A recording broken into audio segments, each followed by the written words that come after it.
జున్ను తినాలని ఉందా కానీ ఇంట్లో జున్ను పాలు లేవా?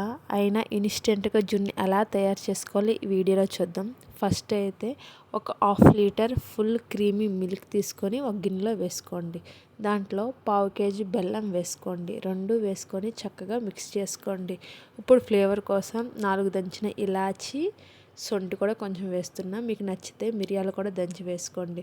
ఇప్పుడు top of the ingredient Kamadhenu జున్ను పౌడర్. దీంతో మనం జున్ను పాలు లేకుండా కూడా చేసుకోవచ్చు. ఆ పాలు మిశ్రమంలో ఆ పౌడర్ కూడా వేసుకొని మంచిగా మిక్స్ చేసుకొని టీ స్ట్రైనర్తో దాన్ని వడబోసుకొని పక్కన పెట్టుకోవాలి. ఇప్పుడు స్టవ్ మీద ఒక వెడల్పాటి గిన్నె తీసుకొని దాంట్లో ఒక స్టాండ్ పెట్టుకొని మనం పాలు పోసుకున్న గిన్నెని కూడా పెట్టి దానిపైన మూత పెట్టి ఓవరాల్గా పెద్ద గిన్నె పైన కూడా మూత పెట్టి 20 మినిట్స్ బాయిల్ చేసుకుంటే లో ఫ్లేమ్లో లేదా మీడియం ఫ్లేమ్లో అంతే మన జున్ను తయారీ.